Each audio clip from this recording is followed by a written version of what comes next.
Subscribe कीजिए learning pharmacy channel को and bell icon को दबाइए लेटेस्ट फार्मेसी वीडियो सबसे पहले देखने के लिए। सो फ्रेंड्स, आज की इस वीडियो में हम कवर करेंगे D pharmacy second year pharmaceutics 2 के MCQ from question number 11 to 20 with complete explanation. So देखिए, हम जल्दी जल्दी एमसीक्यूज अपलोड करते रहेंगे। 10 क्वेश्चन की ही सीरीज हमने रखी है अभी तक, तो 10 की ही रखेंगे, बट हम अपनी फ्रीक्वेंसी बढ़ाते रहेंगे वीडियोस की। तो आप अच्छे से पढ़िए, सब सारा कंटेंट आप देखिए, जो भी आपको पढ़ाया जा रहा है अच्छे से एक्सप्लेनेशन को भी पढ़िए, और हम इसके बाद जल्दी जल्दी वीडियोज़ लाने की कोशिश करेंगे। क्वेश्चन नंबर 11 में आपसे पूछा है, इसमें से हार्ड जिलेटिन कैप्सूल के बारे में कौन सी स्टेटमेंट जो है वो करेक्ट है।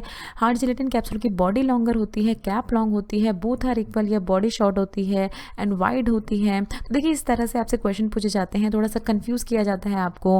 आंसर है इसका, देखिए option A, hard gelatin capsule की बॉडी लॉन्गर होती है। देखिए, अगर हम इस तरह से देखें, हार्ड जिलेटिन कैप्सूल होती है, ये इसकी बॉडी होती है, ये कैप होती है जो कि बॉडी के ऊपर फिट की जाती है इन लॉक्स के थ्रू। देखिए यहाँ पर ये लॉक्स होते हैं, इनके थ्रू ये कैप और बॉडी एक दूसरे के साथ लॉक की जाती है। अलग तरह से दिखाया, देखिए माउथ होता है, डायमीटर यहाँ पर ये डिम्पल्स प्रेजेंट होते हैं, जिसकी ये जो है देखिए यहाँ से ये जो दो सेक्शंस आप देख रहे हैं, इसकी वजह से लॉक होती है कैप बॉडी से।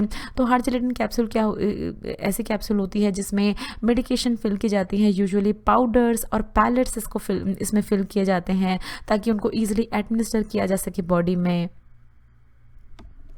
क्वेश्चन नंबर 12 देखिए, कोलाइडल सिलिका को एज अ ग्लाइडेंट यूज़ किया जाता है, इसमें से किस कंसंट्रेशन में इसको यूज़ किया जाता है ग्लाइडेंट की तरह।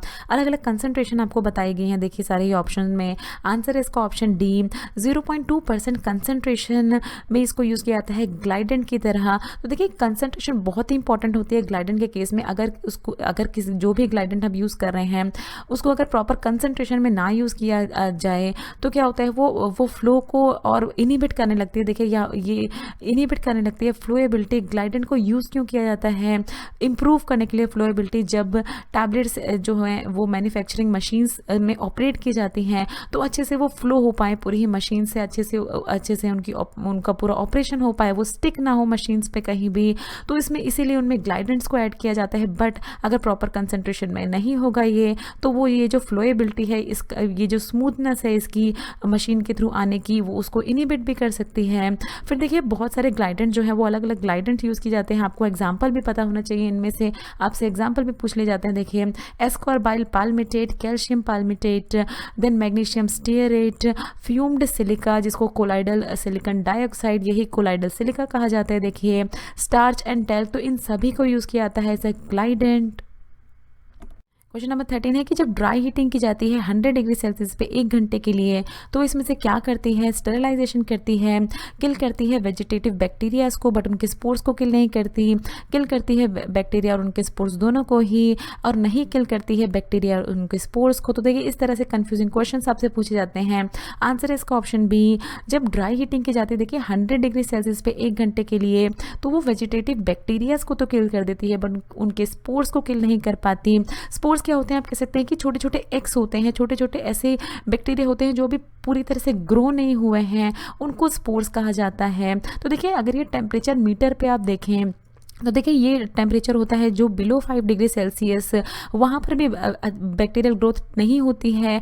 एग्जाम्पल में आप रेफ्रिजरेटर का ले सकते हैं। जब आप किसी सामान को फ्रिज में रखते हैं तो वो ज़्यादा देर तक सही रहता है, वो ख़राब नहीं होता है। जो बेस्ट टेम्परेचर होता है जिस पे सामान जो है ख़राब होता है, या हम कह सकते हैं बेस्ट टेम्परेचर जो बैक्टीरिया के लिए होता है उसकी ग्रो करने के लिए, वो देखिए 15 डिग्री सेल्सियस से 49 डिग्री सेल्सियस तक होता है। तो एग्जाम्पल आप ले सकते हैं कि जब आप अपने किसी भी सामान को, जो खाना आपने बनाया होता है, जब उसको फ्लोर पे रख देते हैं या जब उसको अपने शेल्फ पे रखते हैं, फ्रिज में नहीं रखते हैं, तो वो जल्दी से ख़राब होने लगता है। तो ये देखिए, ये वाला बेस्ट टेम्परेचर होता है जो भी चीज़ों हैं, जो भी बैक्टीरिया है उसकी ग्रोथ के लिए। और इससे जब ऊपर जाते हैं, देखिए यहाँ जब हम किसी भी चीज़ को बॉईल करते हैं तो फिर क्या होता है, फिर ये जो बैक्टीरियाज हैं ये किल होने लगते हैं। बट क्या होता है, देखिए बैक्टीरिया को तो किल कर देते हैं इस तरह के हाई टेम्परेचर, बट उनके स्पोर्स को किल नहीं कर पाते, जो कि पूरी तरह ग्रो नहीं हुए हैं स्पोर्स, वो फिर भी उसमें जिंदा रहते हैं इतने टेम्परेचर पे। क्वेश्चन नंबर 14 में आपसे पूछा, देखिए टाइम रिक्वायर्ड क्या होता है किल करने का किसी स्पेसिफिक माइक्रो ऑर्गेनिज्म को एक दिए हुए टेम्परेचर पे अंडर स्पेसिफिक कंडीशन, एक स्पेसिफिक कंडीशन के अंडर, उस टाइम को क्या कहते हैं आपसे पूछा है। देखिए थर्मल डेथ टाइम कहते हैं, इनएक्टिवेशन फैक्टर, डी वैल्यू या जेड वैल्यू, आंसर है इसका ऑप्शन ए। देखिए थर्मल डेथ टाइम कहते हैं ऐसे टाइम को जिसपे कोई स्पेसिफिक माइक्रो ऑर्गेनिज्म मीन्स एक कोई स्पेसिफिक कोई भी ऐसा माइक्रोब है जो कि खराब कर रहा है किसी प्रोडक्ट को, तो उस स्पेसिफिक माइक्रो ऑर्गेनिज्म को किल करने का ये टाइम होता है thermal death time. How long, देखिए यहाँ बताया गया आपको कि कितना टाइम लगेगा किल करने के लिए किसी स्पेसिफिक बैक्टीरियम को एक स्पेसिफिक टेम्परेचर पे। ओरिजिनली देखिए इसको यूज़ किया गया था फूड कैनिंग, जो कैंड फूड प्रिपेयर किए जाते हैं जिसमें डब्बों में फूड्स को रखा जाता है, कैंस में पैक किया जाता है, तो उनको क्या किया जाता है एक पर्टिकुलर टेम्परेचर पे इस तरह के फूड को जो होता है कैंड फूड उसको हीट किया जाता है जिससे कि जो स्पेसिफिक माइक्रो ऑर्गेनिज्म जो हैं वो किल हो जाए उसमें। बट फिर उसमें बहुत ज़्यादा इसको अप्लाई करने जाने लगा इसको कॉस्मेटिक प्रोडक्ट्स में, साल्मोनेला फ्री एनिमल फीड्स बनाने में जो पोल्ट्री के लिए यूज़ होती हैं, एनिमल्स का खाना होता है उसके लिए भी इसको बहुत ज़्यादा यूज़ जाने लगा एंड फार्मास्यूटिकल्स में भी इसको यूज़ किया जाने लगा थर्मल डेथ टाइम के कंसेप्ट को। क्वेश्चन नंबर 15 में आपसे पूछा है कि पाउडर जिसमें सारे ही पार्टिकल्स जो हैं वो पास हो जाएं सीव नंबर 120 से, उसको इसमें से कौन सा पाउडर कहा जाता है। Very fine, moderately course, moderately fine या फाइन पाउडर, आंसर है इसका option A, very fine powder कहा जाता है। तो देखिए यहाँ पर हमने आपको एक चार्ट की फॉर्म में बता दिया है ताकि अगर आपने अभी तक नहीं पढ़ा है अपनी थ्योरी में तो आप इसमें पढ़ लें कि किस तरह से इनको डिफाइन किया जाता है। कोर्स पार्टिकल्स होते हैं जहाँ पर ये देखिए सीव नंबर दिए जाते हैं, सीव नंबर मतलब आप कह सकते हैं मैश साइज, कितने छेद होंगे किसी भी सीव में जिसके थ्रू उसको पास किया जाता है। तो कोर्स पार्टिकल में होता है कि सीव नंबर 10 से सारे पार्टिकल पास हो जाएं और नॉट मोर देन 40% पार्टिकल जो है वो सीव नंबर 44 से पास हों। तो इस तरह से देखिए आप वीडियो को पॉज कर सकते हैं, इसको याद कर सकते हैं अगर अभी तक आपने याद नहीं किया है। मॉडरेटली कोर्स पार्टिकल में होता है कि सीव नंबर 22 से सारे पार्टिकल पास हो जाएं। मॉडरेटली फाइन में होता है, देखिए यहाँ पूछा भी गया है आपसे मॉडरेटली फाइन, तो अगर आपसे किसी भी तरह का क्वेश्चन पूछा जा सकता है तो सारी ही चीज़ें आपको याद होनी चाहिए। सीव नंबर 44 से पास हो जाते हैं moderately fine. Fine particles sieve number 85 से सारे पास हो जाते हैं एंड वेरी फाइन पार्टिकल जो आपसे पूछा है वो सीव नंबर 120 से सारे पास हो जाते हैं। ये भी लिमिट आपको याद रखनी है और नॉट मोर देन 40% की लिमिट भी आपको याद रखनी है। क्वेश्चन नंबर 16 में आपसे पूछा है कि बल्क पाउडर के रिगार्डिंग इनमें से सारे ही स्टेटमेंट ट्रू हैं एक्सेप्ट वन, कोई एक स्टेटमेंट है जो ट्रू नहीं है।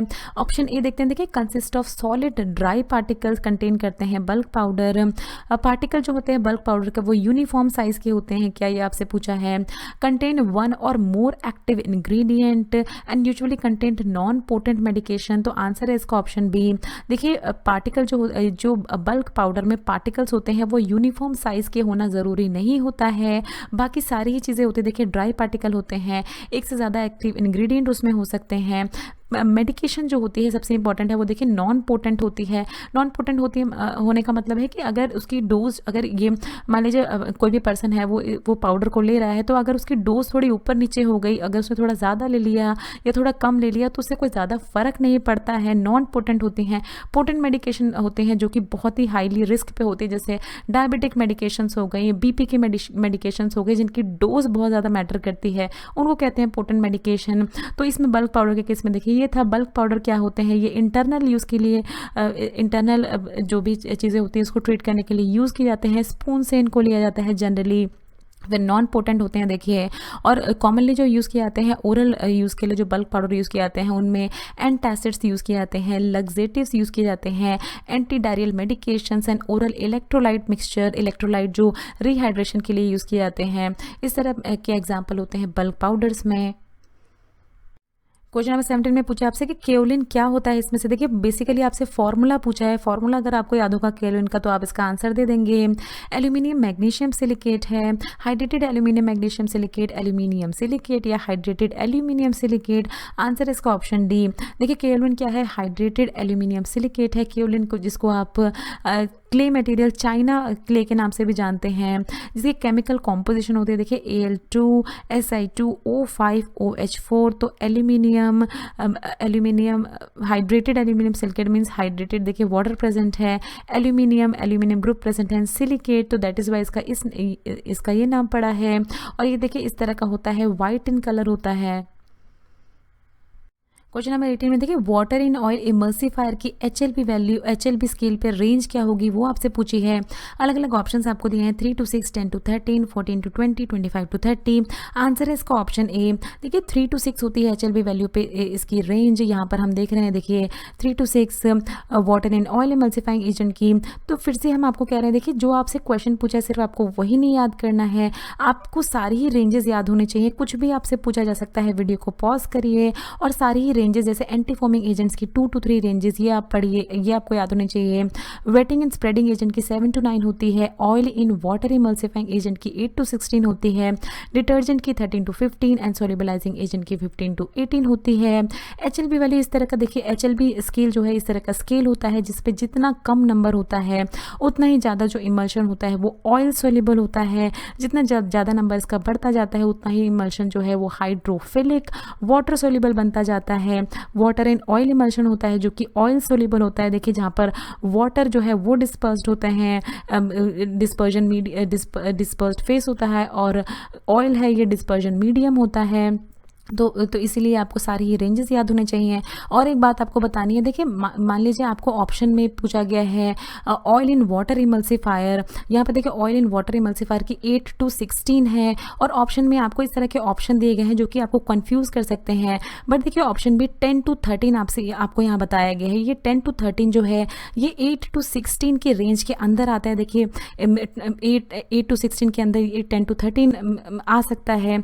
तो इस वजह से बच्चे जो है वो कंफ्यूज जाते हैं, वो कोई भी ऑप्शन सेलेक्ट नहीं करते। आपको इसमें से मिलता जुलता जो भी इन रेंज के अंदर आता है, अगर आपके ऑप्शन में वो दिया गया है तो आपको उसको राइट क्लिक कर देना है। यहाँ पर देखिए ऑयल इन वाटर अगर आपसे पूछा जाता है और इस तरह की रेंज दी जाती तो आपको ध्यान में रखना है कि 8 to 16 के अंदर कौन सा इस रेंज के अंदर आ रहा है। तो ऑप्शन बी आ रहा है देखिए 8 to 16 के अंदर, क्योंकि ये 10 to 13 आपको दिया गया है तो इसको आपको सेलेक्ट करना है। तो ये आपको बताना था कि कंफ्यूज ना हो प्लीज़ ऑप्शंस देख के। क्वेश्चन में पूछे आपसे कि इसमें से कौन सी स्टेटमेंट इनकरेक्ट है फ्लॉकुलेटेड सस्पेंशंस के लिए। ऑप्शन ए देखिए particle form loose aggregate structure, sediment form slowly, sediment is loosely packed, sediment is easy to redisperse. Answer है इसका ऑप्शन बी। देखिए सेडिमेंट इज फॉर्म्ड स्लोली, ये स्टेटमेंट रॉन्ग है क्योंकि फ्लॉकुलेटेड सस्पेंशन केस में ये sediment जो है बहुत ही फास्टली फॉर्म होता है। इस तरह से आपको दिखाया गया। देखिए ये फ्लॉकुलेटेड सस्पेंशन एंड डीफ्लॉकुलेटेड सस्पेंशन होते हैं।